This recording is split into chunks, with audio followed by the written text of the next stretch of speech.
السلام عليكم ورحمة الله وبركاته. ازيكم يا حبايبي؟ عاملين ايه؟ النهاردة هنعمل مع بعض عجينة البيتزا، بس احنا مش مش هنسويها النهاردة. احنا ان شاء الله هنحفظها في الفريزر، وقت ما نحب نعملها هتكون جاهزة معانا.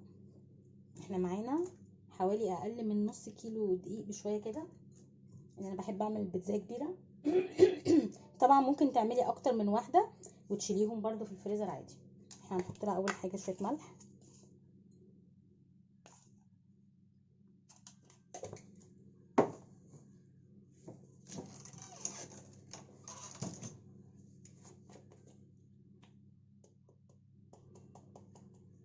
انا هحط لها سنة زعفران بيديها لون جميل،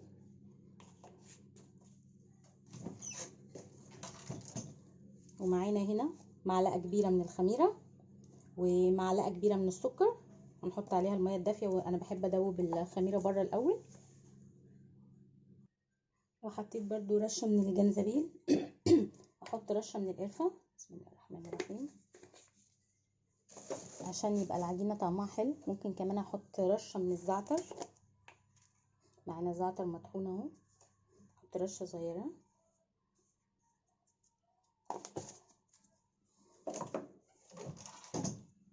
هنجهز بقى الخميرة.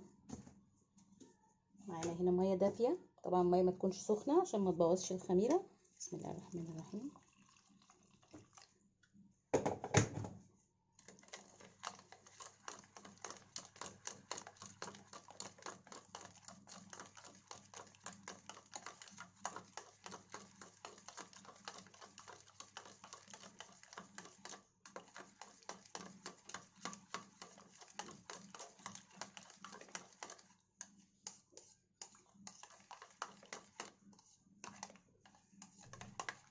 سيبها بقى على جنب كده شوية.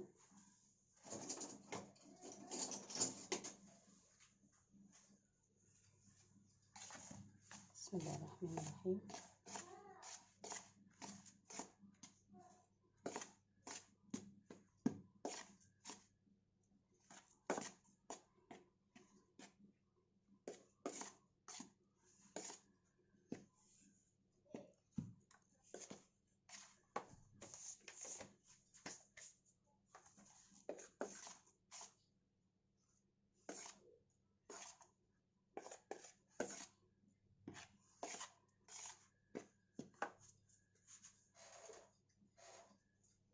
دلوقتي هنحط شوية من الزيت،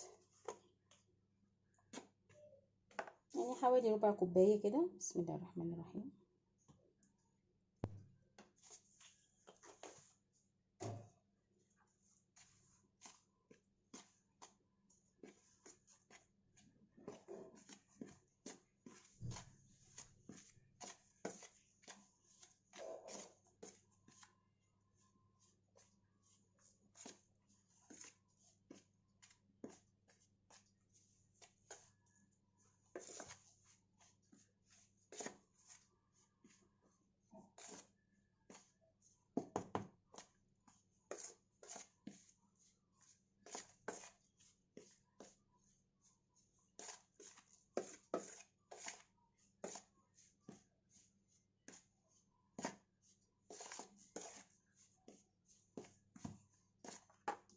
شوف الخميرة، وهنضيف لها معلقة كبيرة من الخل.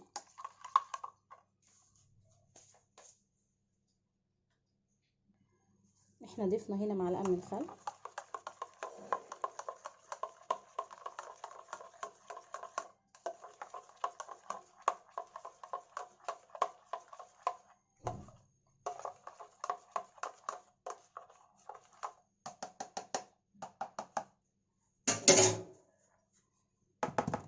دلوقتي هنضيف الخميرة، ولو احتاجنا مية تانية هنحط. بسم الله الرحمن الرحيم.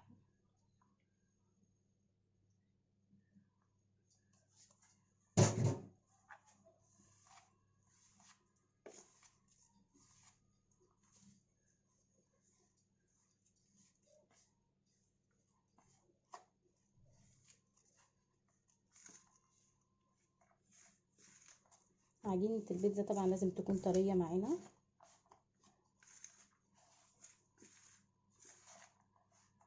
نبتدي بقى ندم بايدينا كده.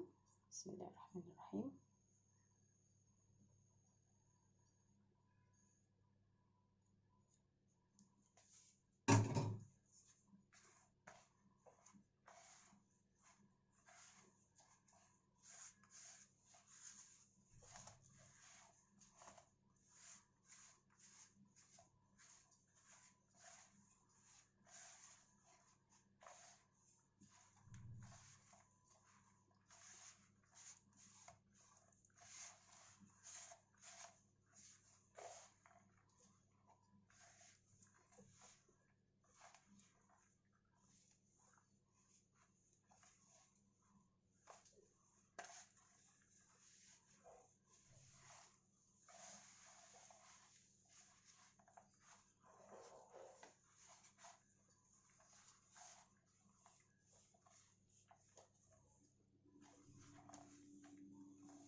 بصوا الزعفران بيديها لون جميل جدا، برضك بيديها طعم حلو.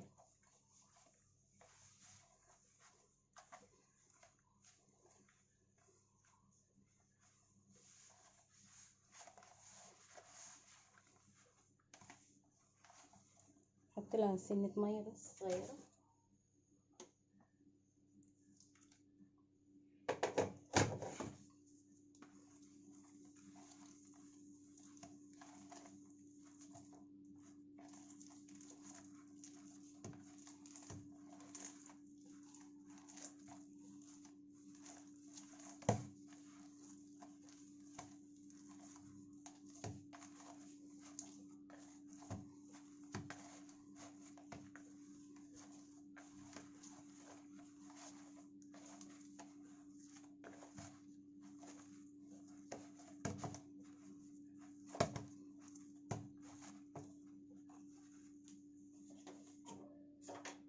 وهنحط شويه زيت برضو.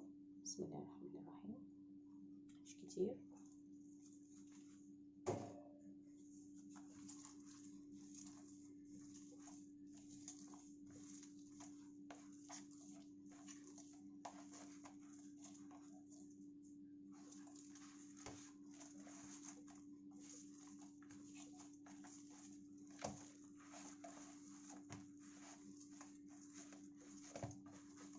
العجينه بقت طريه معانا ازاي،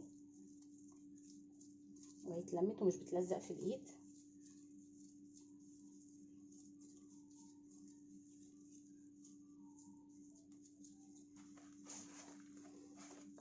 دلوقتي لو عايزين نحفظها في الفريزر هندهنها دهنة زيت كمان كده على الوش، وهنحطها في كيس وهنفرغه كويس من الهواء. البيتزاية دي انا بعملها واحدة، ممكن حضرتك بردك تعمليها اتنين، تعمليها اتنين صغيرين زي ما تحبي. وهنحطها في الفريزر في كيس وهنفرغه من الهواء كويس ونقفلها كويس. ممكن تقعد معانا لحد سنة. ممكن نطلعها في الوقت اللي احنا عايزينه، نفردها ونحط عليها الحشو وندخلها الفرن. اتمنى الفيديو يكون عجبكم، والسلام عليكم ورحمة الله وبركاته.